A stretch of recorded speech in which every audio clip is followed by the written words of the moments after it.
Yes, alright. Nkulamusizaako nnyo mukwano gwange najjo sinza obba ng'otuwuliriza webali kwekuumira ku Yugi Updates TV. General David Muhoozi avuddeyo n'alabula ebitongole ebikuumaddembe ng'agenda mu maaso n'okubiwooninga nti birekeraawo okucunya be bayita basuspekti. Lwaki avuddeyo n'ayogera bino wammanga agenze mu maaso n'okuwooninga all security agencies okuba nga beddako mu bigambo bye ebibadde eby'amaanyi ebibadde eby'amakulu ng'agenda mu maaso n'okuba nga awooninga all security agencies baawule suspect ne criminal kubanga obadde okimanyi nti nno aba security agencies baffe tebayawula kigambo suspect n'aba criminals. Suspect ate bamutwalira ddala nga criminal. Suspect ye muntu aba asuubirwa oba aba ateeberezebwa okubanga ye yeenyigidde mu kikolwa kye baba bamusuubiramu. Wabula ate criminal aba amaze okukakasibwa nti ddala ono kituufu 100% omusango yaguzizza. Naye ate ensangi zino tukiraba nnyo mu Uganda yattu Uganda nga poliisi beekwatanga beeteebereza ate beetwalira ddala nga abacriminals era mu masekkati g'okukukwata nga tebannaba nakuwozesa kukuba mu maaso ga mulamuzi batandikirawo okuwa ebibonerezo eby'okukuba eby'okucunya paka na kufa nga tebasoose na kunoonyereza ddala oba omusango gukusinga oba tegukusinga. Enfunda nnyingi nnyo tulabyeko ebitongole ebikuumaddembe nga byesuulirayo gwa naggamba ebyandibadde bikuuma eddembe ly'abasitizeni nga bagenda mu maaso nakulityoboola. Kino nno kizze oluvannyuma lwa human rights groups okuvaayo okulisaizinga ku nsonga eno naddala mu kena akaseera nga tutusemberedde akalulu ka 2026 kigambibwa nti nno obumenyi bw'amateeka bweyongedde naye nga si mu bantu ba bulijjo wabula mu security agencies zigenda mu maaso n'okwenyigira mu bikolwa eby'obumenyi bw'amateeka n'okuvvoola eddembe ly'obuntu. Kakati nno wano General David Muhoozi waaviiriddeyo n'agamba nti nno ebitongole bino bisaana byeddeko biina okukeepinga laws and securities ez'abatuuze oba ez'abasitizeni engeri gye balina okugobereramu amateeka okusobola okulaba nga bakiipinga ekyobutamenya human rights ez'abannayuganda. Agamba si yekka yavuddeyo okubanga ayogera ku nsonga eno ne mwami Yoweri Kaguta Museveni ajje agyogerako lunwe ng'agamba nti nno ebitongole ebikuumaddembe birina okulekeraawo okucunya basuspekti be bayita basuspekti ne bibakwatanga abantu bannayuganda abantu ba bulijjo era ng'abatuuze nga tebannaba kubanga basalibwa ebibonerezo.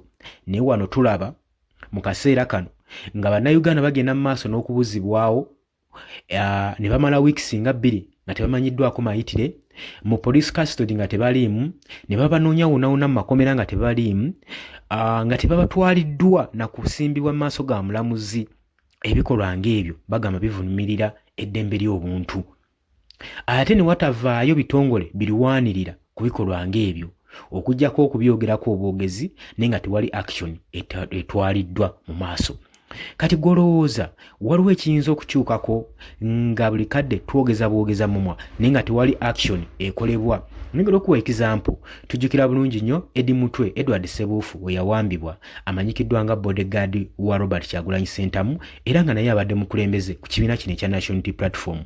Yawambibwa n'amala akaseera akaali kawerako nga takubikako kya mulubaale wabula oluvannyuma General Muhoozi Kainerugaba Chief of Defence Force yavaayo ne yeewaana ng'oyo yali amuterese mu basement era nga n'embeera ze kusinziira ku footage yafuluma yali tafaananika ng'asaliddwako enviiri ng'akubiddwa ng'azimbagatanye yenna ate n'oluvannyuma n'avaayo n'atwalibwa mu kkomera nga tafunye wadde na medical treatment yonna ate ng'embeera ye ebadde teyeeyagaza. Kati ebikolwa nga bino newankubadde twalaba ng'ekitongole ekya Uganda Human Rights Commission ekikulibwa Mariam Wangadya bavaayo n'okwogerako naye tetwalaba action yateekingibwa era Edward Ssebuufu ono Edi Mutwe yasigala ng'akyali mu mikono gy'ab'obuyinza abadde bamucunya.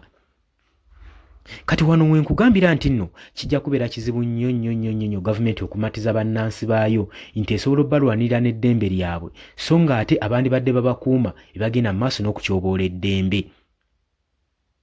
ekitongole ekya Electoral Commission nakyo kivuddeyo okwogera ku nsonga eno nga kigamba nti kyo omulimu gwakyo si gwa kulonda na kusalawo wabula gwa kukakasa nti bafuna fairness mu kalulu kano akagenda okuba nga kajja mu bululu bonna okuteekawo fairness naye bannayuganda bagamba tebalaba fairness mu kitongole kino ekya Electoral Commission kubanga ne gye buvuddeko mu kalulu akakaggwa aka by-elections mu Kawempe North balaba obutali bwenkanya eri ekitongole kino ekya Electoral Commission okwesuulirayo gwa Naggamba n'emirimu gyakyo ne kigikwasa ab'ebitongole ebikuumaddembe ne batandika okukyunya bannayuganda ne bakubibwa bubi nnyo ne babuzibwawo n'abalala ne basibwa.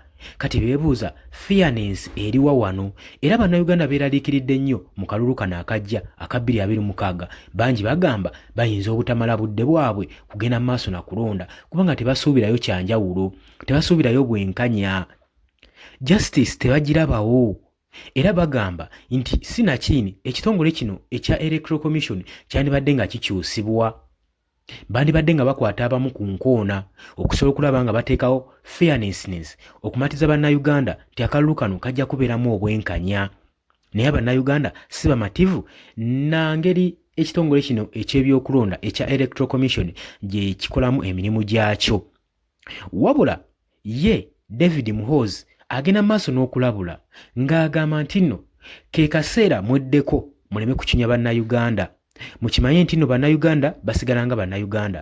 Agamba tetugenda batunuulira mmwe obubatu nga mugenda mu maaso n'okuttattana eggwanga lyaffe nga mukyunya abantu abameekinga eggwanga bali mu 10,000 mu bubatu agamba bagenda tandika obbakwatako era babawuuninze.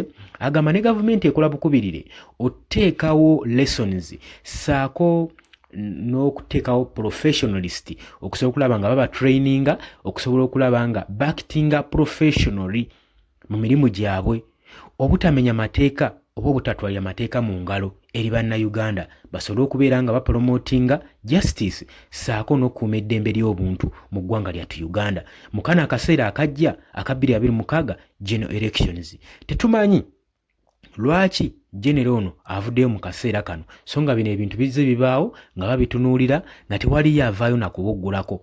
Wabula ye wetudda ku Chief of Defence Force ye enfunda zonna agenda maaso n'okwewana ku bikolwa bino ebigenda maaso n'okukolebwa ku bannayuganda.